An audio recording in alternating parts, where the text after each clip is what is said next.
There you go. Welcome, Carl. You're in Fort Wayne, Indiana, this afternoon. The floor is yours, and we're delighted and eagerly awaiting your presentation, Carl. So thank you for joining us. I'll just put the screen over to you, and you should be able to present your slides now, Carl. Okay, very good, Phil. Thank you for the introduction, and good evening to everyone over there. As I've mentioned to Phil, my wife and I have been to Milton Keynes several times for the RSGB convention. Hopefully, maybe next year, we'll be back. We'll have to wait and see. We always enjoy it, and also we usually tie it to some other trip, like over to Cardiff and Wales or up to Inverness in Scotland, and it's a great way to visit the United Kingdom. So let me share my screen. I'll probably turn off my video while I'm doing this too. Let's see here. Okay.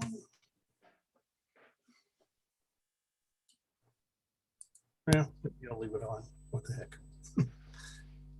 So those of you who may not be familiar, when Carl's got his slides up, there is a bar, and you can move that to the right and give him more space for the slides if you can do that. Okay, let me get full screen here. Hopefully it'll work. Sometimes it takes 2 clicks to do it for some wild reason. There we go. It came up full screen on my PC. Okay. Is it up? Yeah. Yeah, we can see it. Yeah. Yeah, there was an interesting cartoon in the Sunday paper, and I put it on here. It kind of has to do with Loch Ness, so good old Nessie's worried that nobody will believe her that she saw Sasquatch. Whatever. So I'm Carl, K9LA. We'll talk about Cycle 25 predictions and status. So just a little bit more about me. I was licensed in 1961. As Phil mentioned, I'm a double E. I'm retired. I was an RF design engineer for Motorola and also Magnavox, which had a bunch of names changes, and now it's Raytheon. I enjoy solar and propagation topics. I enjoy DXing. I enjoy contesting, although most of it's kind of a casual effort nowadays. I like to play around with antennas. We're in kind of a rural area on a couple acres, so we can do just about whatever we want. And I also like playing around with vintage equipment from my early days. The top photo is a Viking Ranger 2 and a Drake 2B. I don't know if you're familiar with that, but they were quite popular in the early 60s. It was a great station back then, and I still think it's a great station nowadays. Speaking of DXing, my wife and I were on the K9LA DXpedition to Damascus in February 2001. That's a picture of Vicky on a camel up north of Damascus.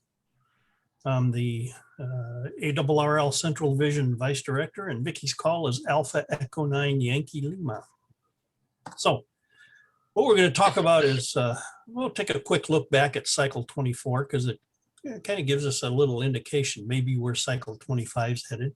Then we'll look at the Cycle 25 predictions and a status of where Cycle is right now. So there were 57 predictions for Cycle 24. Why were there so many? Well, we just don't fully understand how a solar cycle is generated. So there are many different methods, and we happen to end up with 57. Perhaps there were more out there that I'm not aware of. But the range of the predictions was from a smooth sunspot number of 40 all the way up to a smooth sunspot number of 185. Now, on the plot on the left, there's in green, there's an indication of what Cycle 24 did. So you can see there were several methods that kind of got close, but I'm not sure they got close for the right reason. A lot of other people missed it by, kilometers, miles, kilometers, whatever. There's a little breakdown of the different methods. The most popular, at least back in the day when people were predicting cycle 24, is the precursor method. What that means is something happens before cycle 25 starts that tells you what cycle 25 is going to do. So, but still, there's even within the different methods, there's a very wide range of predictions. And again, it just tells us, we don't know what we're talking about yet. There's a close-up of what cycle 24 did. There's the max of 81. And also you can see that cycle 24 had 2 peaks. That was kind of interesting. So why is there 1 peak, or why is there 2 peaks? Well, the 2 peaks are due to the asymmetry of sunspots in the 2 solar hemispheres. In other words, one hemisphere dominates for a while, then it kind of dies down, and then the other hemisphere kind of dominates. Since they're not operating in phase or concurrently, that puts a gap in the 2 peaks and keeps the overall peak a little bit lower than if there was just 1 peak. We don't understand this yet either. So is cycle 25 going to have 2 peaks or 1 peak? Well, I'll let you know in, I don't know, maybe 2025. Again, why are there so many predictions? Well, we just don't fully understand all the details, how plasma flows inside the sun. Plasma is just an ionized gas, and how the magnetic fields move inside the sun. And what drives all of this. There's also talk of the gravitational tug by Venus, Jupiter, and Saturn. They align about every 11 years, which coincidentally is about the average length of the solar cycle. So does that have something to do with it? What about the movement of the sun about the center of mass of the solar system? So could that have something to do with it? What about the wobble of the sun? That may have something to do with it.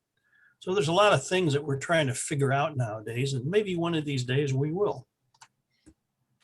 Now, you saw on some of the previous plots, up in the right corner there's a V1 sunspot record. So what is V1? And it was mentioned again in the next slide, looking at solar cycle 24. So what is V1? Well, beginning in 2011, there were 4 workshops held to review the old sunspot data. There was concern that the old sunspot records may not be as accurate as we think. So those 4 workshops looked at old data, looked at a lot of other data. They found some new data from way back when, and they determined that there were changes needed to have a more accurate picture of our sunspot history. On July 1st, 2015, the Royal Observatory of Belgium began reporting the new sunspot numbers. And you can see there's a plot of the new sunspot numbers versus the old. The old is in blue, and it's called V1, version 1. The new sunspot data is in red. It's called version 2 or V2. And you can see what the difference is. So where did most of that difference come from? Well, it came from the fact that humans count solar cycles, or sunspots, not solar cycles, they count sunspots. The biggest issue was a transition from Rudolf Wolf way back when to his successor, Alfred Wolfer. When Alfred Wolfer counted sunspots, he had more than Rudolf Wolf counted. So what Alfred Wolfer did was applied a factor of 0.6 to his numbers to make them agree with the Rudolf Wolf numbers. Well, that was carried forward forever, and that's probably the biggest change that occurred in the new record. There were some other minor issues, but again, it's all because, well, counting sunspots is subjective and it's done by humans. How good is your viewing of the sun? How good is your telescope? And just the bias of a person. Is that a little sunspot? Should I count it? Is it big enough? You know, all that kind of stuff. So you can see that we think we had a lot more sunspots than we really did. And that plot is for cycle 19 through 24. Of course, the two records agree very well down at sunspot minimum, because near zero is near zero. It doesn't depend on which data set you're using. Now, there's also something else I thought I'd just mention real quick. There's solar cycle 24. The blue data is in terms of the monthly mean. In other words, how many sunspots were there every day, and then average them over the month and plot it. You can see the blue data, the monthly mean data, is quite spiky still. If we plotted the daily data, it'd be even more spiky and it'd be very tough to see what a solar cycle is doing. So that's why we smooth the monthly mean data. And all that means is we just further average the monthly mean data with more monthly means. And you can see that its name is really a good description of what happens. The data gets very smooth, at least from the spikiness of the monthly mean data. And it's much easier to see that cycle 24 did have those two peaks. In the monthly mean data or the daily data, it'd be kind of tough. Okay, predictions for cycle 25. So have we learned anything? Have we gotten any better? First of all, let's take a look at all 24 cycles. The first cycle, cycle 1, began in 1755. You're probably aware of the Maunder minimum. That was before our recorded history started. The Maunder minimum occurred in 1645 to 1715, and there were few sunspots. Now, what's very obvious in that plot of the maximum smooth sunspot number of all 24 cycles is that we've gone through 3 periods of big solar cycles and 2 periods of smaller solar cycles. For example, cycles 1, 2, 3, 4 was a period of big solar cycles. And then we had a period of small solar cycles, 5, 6, and 7. And that kept repeating out to the present date. Now, cycle 24 has ended and cycle 25 has started its rise. And of course, the critical question is, will cycle 25 get us out of this third small cycle period? Or is it going to keep us in that third small cycle period? Okay, before we get into the predictions, another interesting plot is, here's a plot of the recent solar minimums, basically for our lifetimes. It's the minimum between cycles 18 and 19 through the minimums between 24 and 25, the minimum between 24 and 25.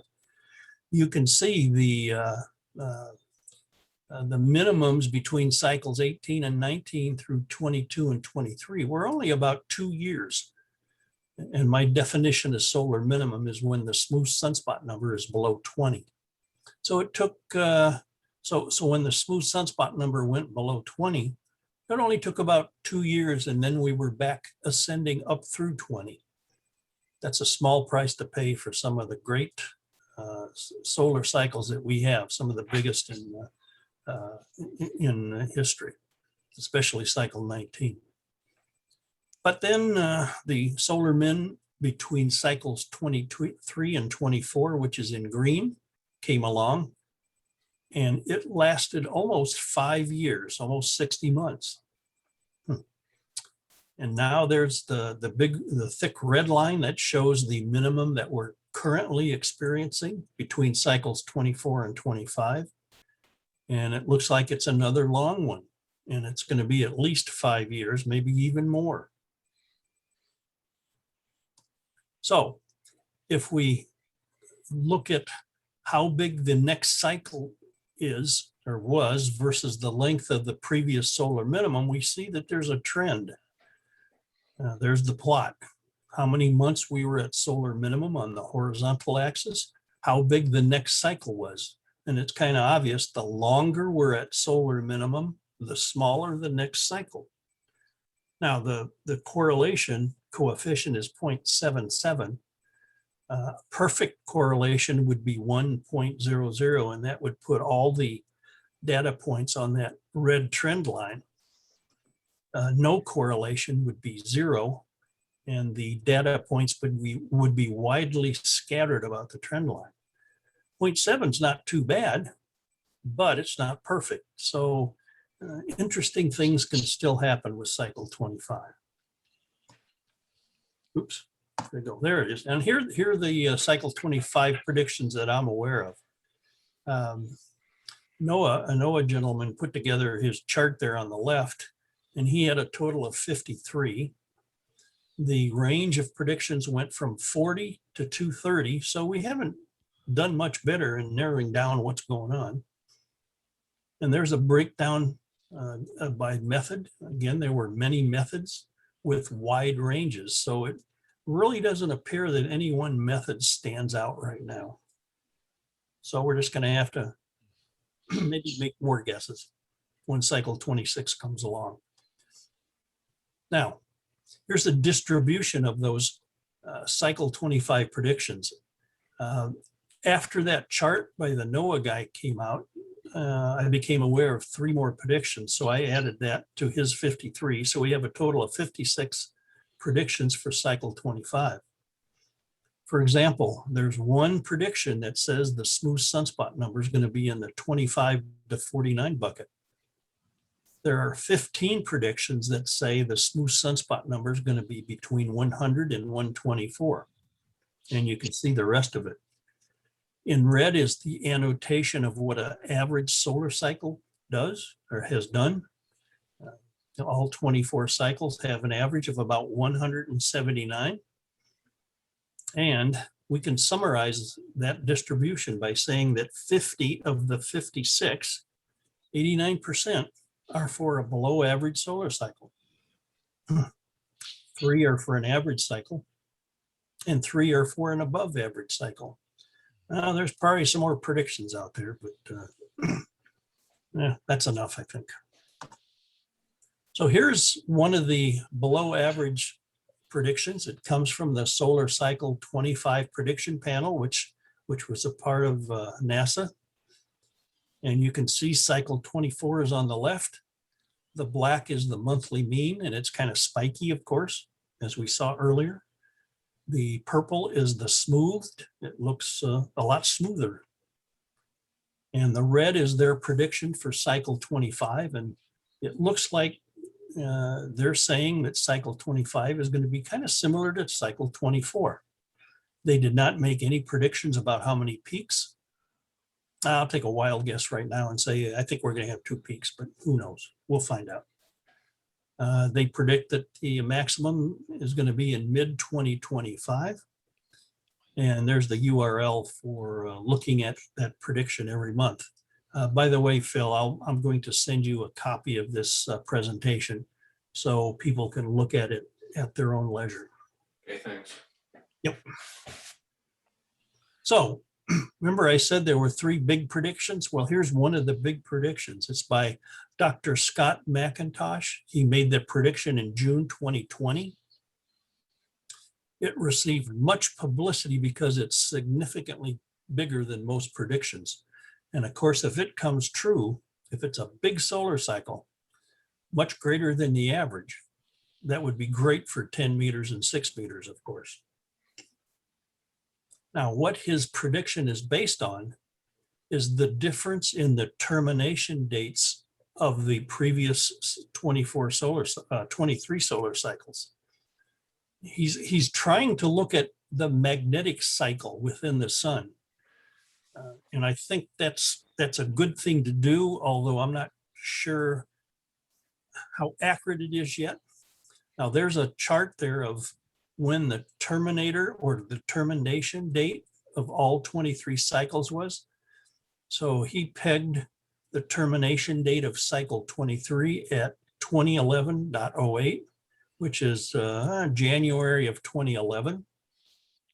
So what he did, there we go, was plotted the time in years between the termination dates of all those solar cycles and how big the next cycle was. And you can see there's his result. The green dots are the data. The correlation coefficient again is 0.79. That's pretty good, but it's not perfect. And the trend is the longer the time difference in termination dates, the smaller the cycle.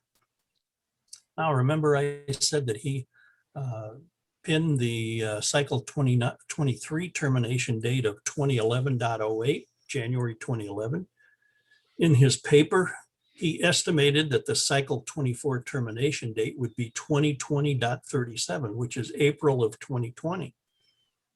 Now, the difference is 9.29 years. So if you enter that on the horizontal axis and go up to the red dashed trend line, you come up with about 229, and that's what his prediction is. Okay, unfortunately, cycle 24 termination date has not yet occurred. He estimated early 2020. It's about a year late. So what that does is moves his prediction down to about 200, but still that's a good cycle. But there's nothing that says the cycle 24 termination date's gonna occur right now. Maybe it'll go longer. We'll just have to wait and see. So which prediction is going to be most accurate? Well, someone's going to be correct again, and I'm not sure they'll be correct for the right reason. What'll be interesting to see is if the same person made a cycle 24 prediction that was very good and a cycle 25 prediction that was very good, maybe it'll give us a hint that their methodology is kind of at the head of the pack right now. Another thing, it's really unfortunate that solar cycles are so long, because it says it can take a very long time to ascertain whether a prediction is right or wrong. I mean, even if we make a prediction at solar minimum, it may take 4 years to validate that prediction, since the average rise time of a solar cycle is about 4 years. So it's, the scientific method is at work here, but it just takes so long to validate a prediction. Okay, what's cycle 25 doing right now? Well, first of all, let's take a look at the rise time to the maximum versus how big that next maximum was. And that's what that data plotted is. Again, it's a very high correlation coefficient, but it's not perfect. So things can happen. So what it says is big cycles tend to rise faster than small cycles. The longer it takes a cycle to rise, the smaller it's going to be. So what's going on now with cycle 25? Well, we have 9 months of data for cycle 25. Now that's smooth data. Just remember, the smooth data is 6 months behind the monthly mean data. So the latest smooth data was back in September 2020. And that includes the March 2021 monthly mean data. So what I did is plotted the rise of cycle 19, the biggest in our lifetimes, the biggest in our recorded history. The rise of cycle 24, that's in red. And the 9 months of data for the rise of cycle 25 in green. What I did is put the solar minimum period at the same point on the horizontal axis, and you can see the cycle 25 data in green goes out to 9 months. That's all the data we have so far. So let's modify that graph and move the cycle 19 data down to the same smooth sunspot number at solar minimum of the other two cycles. Now you can see what's going on here. Of course, cycle 19 rose very quick. That's why we ended up with a very big cycle. Cycle 24 in red didn't rise as fast. It gave us a smaller cycle.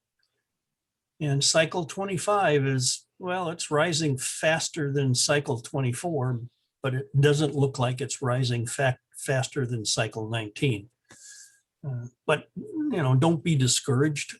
I think it'll take at least maybe 6 to 12 more months of data before we have a decent clue as to where cycle 25 is going. So all we can do is just watch the monthly data and plot it and see what's going on. So what does this say about when the bands are going to be good? And what I mean by good is when they're open day after day, and we're kind of talking about 15, 12, and 10 meters, the higher bands. If we assume that cycle 25 is going to be similar to cycle 24, a very general assessment is that 10 meters will be open day after day after day from about 2023 through 2027. It's when the smooth sunspot number is above 70 or so. Now, of course, if cycle 25 is bigger than 24, then 10 meters is going to be open a little bit earlier, and it's going to be open a little bit later in terms of years. And of course, 15 meters will be open earlier than 10, and 12 meters will be open a little bit earlier than 10, also because we don't need as high as a smooth sunspot number to get those bands to open on a day-to-day basis. Now that's kind of disheartening to hear that 10 meters isn't going to be open every day until a couple more years, but we got to watch what goes on with the sun. This assumes that the sun's doesn't hiccup, and late last year the sun hiccuped, and we had some great propagation on the higher HF bands for CQ Worldwide DX contests in October and November, and also the ARRL 10 meter contest in December. What happened was there was a big spike in extreme ultraviolet radiation from the sun. Extreme ultraviolet is what ionizes the F2 region. It's the true ionizing radiation. 10.7 centimeters solar flux, and sunspots are just proxies for EUV. The only way we can measure EUV is from satellites above our atmosphere. So it works out that the correlation between the 10.7 centimeters solar flux and sunspots aren't too bad, really. And there's a plot showing the extreme ultraviolet radiation from 26 to 34 nanometers. Again, that gives us about 60% of the F2 region. And in orange is the 10.7 centimeter solar flux. You can see the correlation's kind of good, but you can also see right at the main peak that the EUV held up in green, but the solar flux went kind of all the way back down almost. So it's not a perfect correlation, but it's the best we have right now. So the takeaway is if you see that the 10.7 centimeter solar flux spikes up very big, take a look at the higher HF bands. You may be pleasantly surprised at what's going on. Unfortunately, it looked like we're kind of back to solar minimum now, although the past couple days we've had a good sunspot activity, so maybe things will start heading up in a more consistent manner now. Now, let me mention that if you've only been licensed for several years, you probably wonder what's so great about 15 meters, 12 meters, and 10 meters. Because all there is really is most of the time just noise and no signals. Well, all I can tell you is wait a couple years, even if cycle 25 is only similar to cycle 24, we're going to have some great times on those bands. Worldwide propagation on 15, 12, and 10 meters. And you'll be able to do that with 100 watts and some modest antennas. So just have patience. Things will be coming back.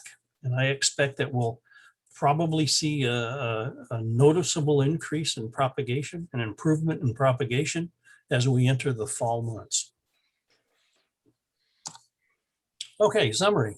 We seem to still be stuck at solar minimum, but thankfully the sun still emits enough extreme ultraviolet to keep 20 meters and 17 meters to a lesser extent open worldwide during the day and early evening. The low band should be good. 15, 12, and 10 meters are kind of spotty now, but hopefully they'll start improving as we move into fall. Again, use the digital modes. They offer a signal to noise ratio advantage. I've seen a lot of spots today on 6 meters with FT8. And this solar minimum period is going to go down in history as the best solar minimum period for propagation on the 15, 12, and 10 meter bands because of the digital modes. So it's the digital modes have really helped us get through this solar minimum period. And there's a picture of my little homebrew QRP 10 meter transceiver. And it definitely wants to see a big cycle because 250 milliwatts needs some sunspots. So hopefully that's going to happen. If not, I'll just have to take what I can get when cycle 25 peaks around 2024, 2025. So that's all I had, Phil. If there are any questions, I'll be glad to try and answer them. That's great, Carl.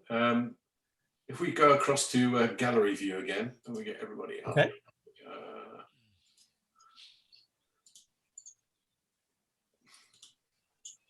And across.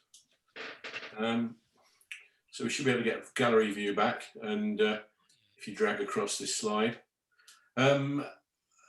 What questions have we got for Carl this evening? Carl, you mentioned, and I hope I kind of got that bit, really, that cycle 24 may not be finished, in the sense that there isn't a termination date.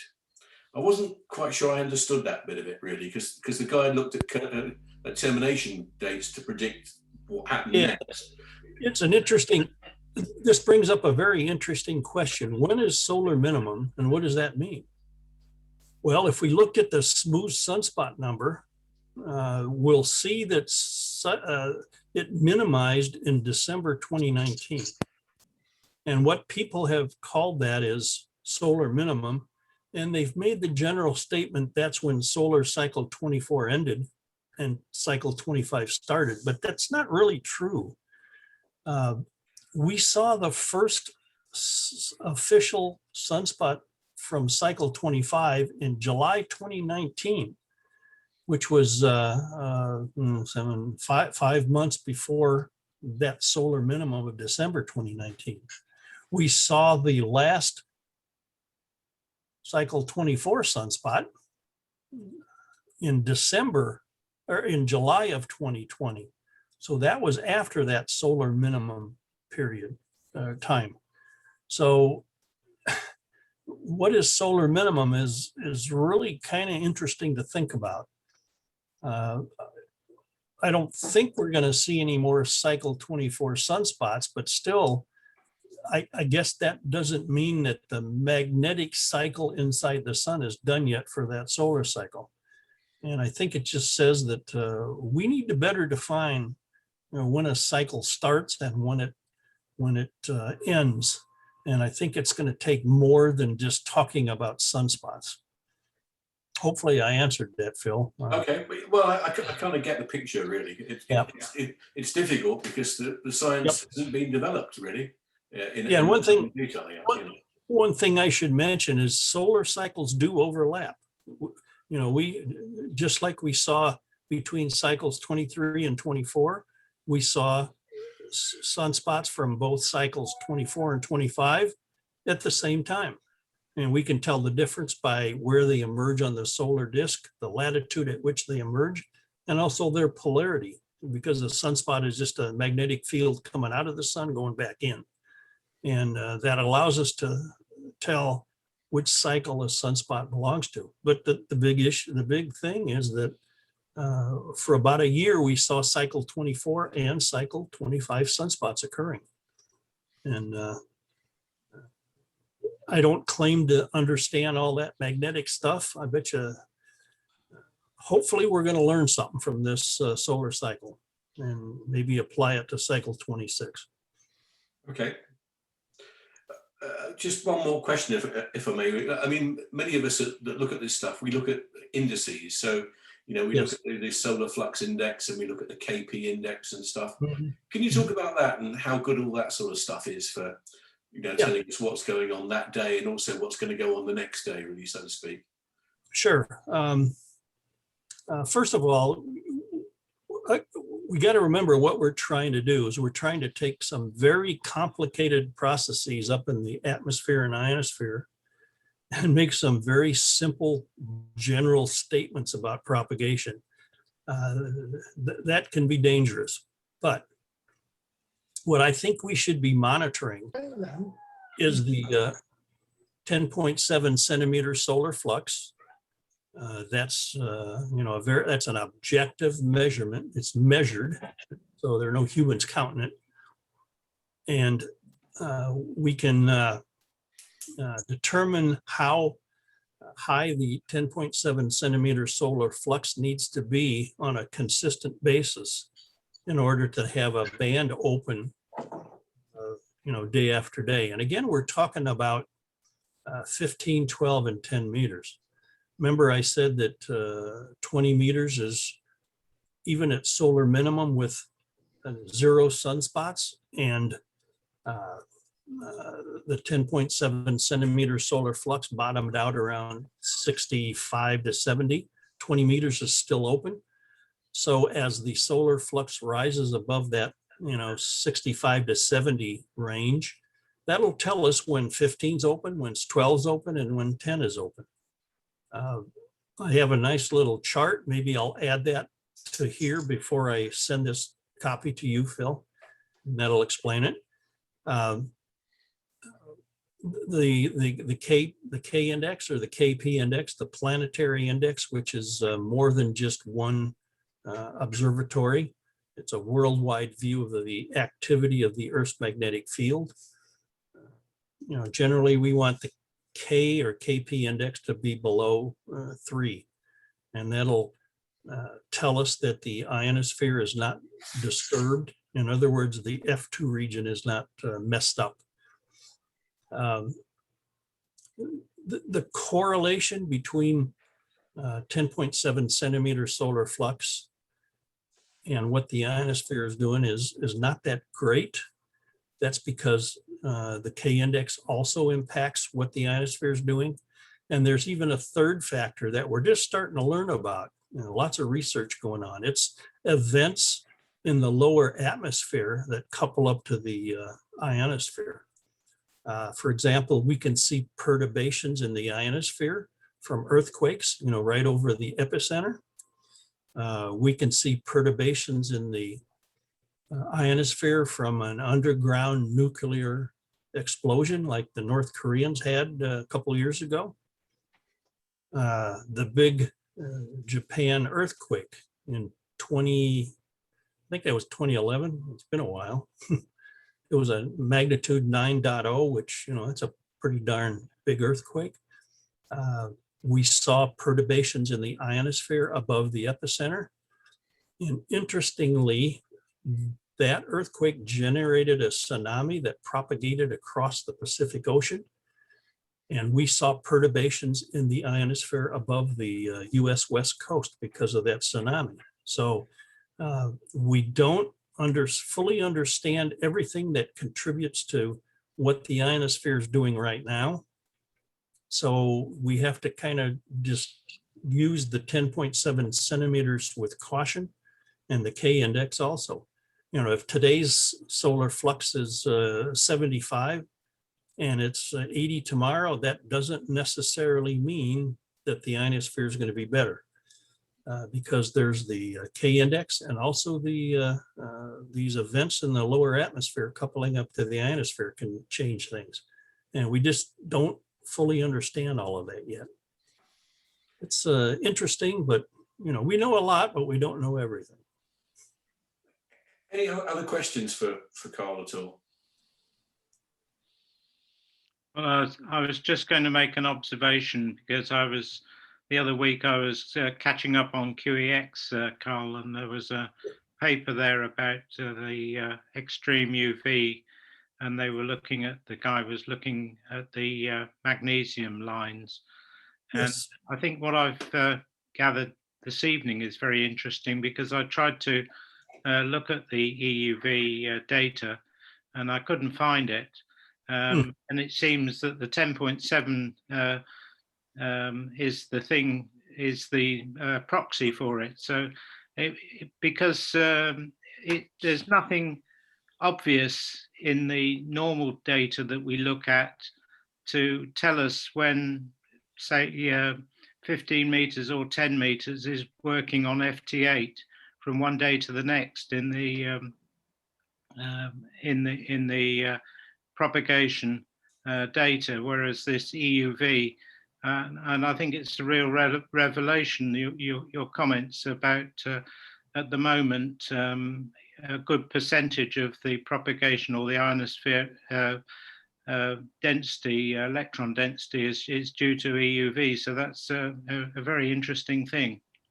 Yes, it is, John. You got to remember that the EUV instigates the ionization process, but the K or KP index can modify how much ionization is there, and also those events in the lower atmosphere can modify it too. So if you just look at the 10.7 centimeter radiation and also the KP, you don't have the whole story yet. And that's why our propagation predictions aren't daily predictions. We don't have daily predictions yet. We have monthly median predictions. In other words, we understand the ionosphere over a month's time frame, and it's a statistical understanding. So lots of interesting stuff. I can, the MG2 index, yeah, that was VE6SL maybe? Something like that, yeah. Something like that, yeah. And he shows that, the MG2 index is not too far away from the, for example, the EUV, which is generally 10 to 100 nanometers. The MG2 is a little bit longer in wavelengths, which says it doesn't have enough energy to ionize anything, but it's close enough to give it's a very good proxy for the actual extreme ultraviolet radiation. But where the data is was a mystery to me.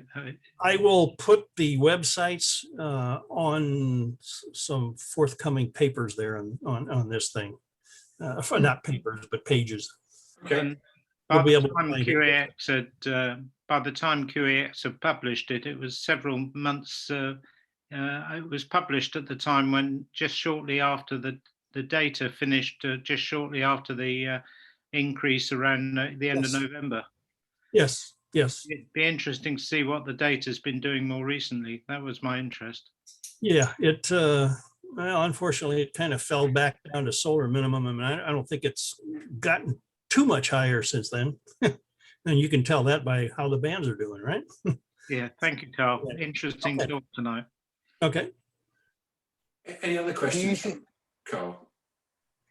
Hi, yeah. I really hope I'm not going to show my lack of knowledge here, by the way. But Carl, thank you very much for your chat, and it was really, really interesting. I'm finding this really quite fascinating. I saw a brief thing on Friday, I think it was Friday or Saturday. The NASA was saying that they might be talking about bringing it forward to 2024. But Right. then at the same time, it seems to me that the evidence is that the actual solar cycle here is starting much later. So, how do we know the difference between the solar cycle kind of going down to the bottom and then coming back up again? Yeah. What they're basing their data on, that's at spaceweather.com. That's done by Dr. Tony Phillips. And he talked about, well, if there's a little surge in the solar activity, does that really mean things are starting to go up again? Or does it mean it's just a little spike and it's going to go back down and come back up? And I don't know how to answer that. All we can do is wait and see, I think. But yeah, what they're saying is well, maybe it's going to rise faster, which means it might be a little bit bigger. So we'll have to wait and see. Okay, thank you. As I said, I'm just, I find the whole thing, as you said, the whole science behind it just sounds amazing. Oh, yeah. Unfortunately, we don't know all the science yet. Well, just one more question, if I may.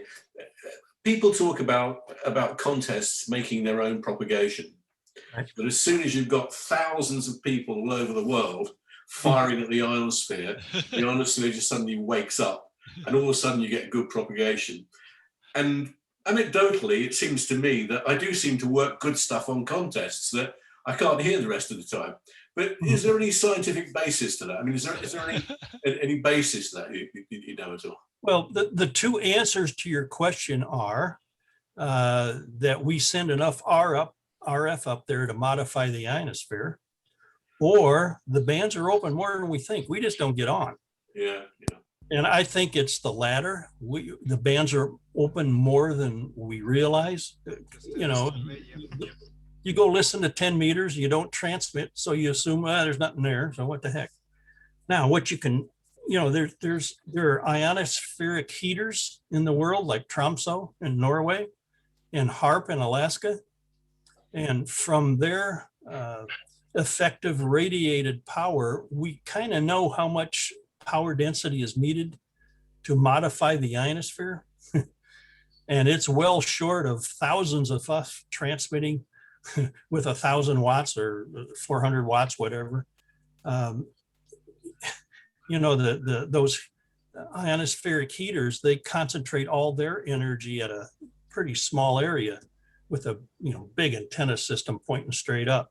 Whereas, our antennas are pointed every which way, and there's just no way, I don't think, that we can modify the ionosphere to do anything. And I think it's just because the bands are open more than we think, and we just don't transmit it and get on enough to take advantage of it. Yeah. Okay. Yep. Thank you.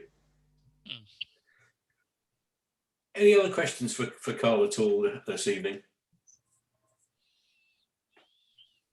I think you kind of exhausted us, Carl. Actually, it's been absolutely fascinating, talk to us this evening. And some of us, enjoy the propagation, but don't really follow what the hell's going on with the sun. So, and the two things are linked. So it's been fascinating to listen to that this evening.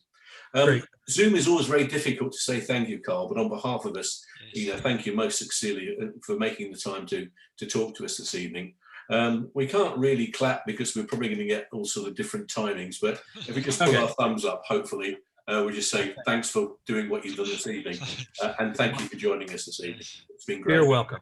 Okay. Thanks very much Thank indeed. you, Carl. Yes. Thanks, Carl. I gotta go. Thank you. Very good. Okay, I gotta go feed the cat now. So. You do.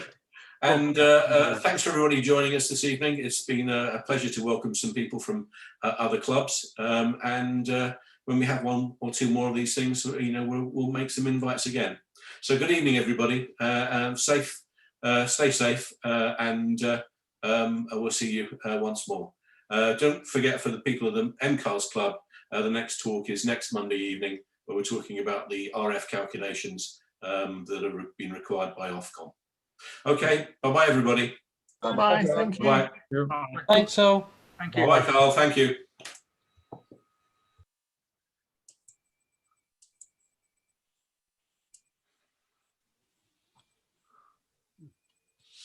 Hmm.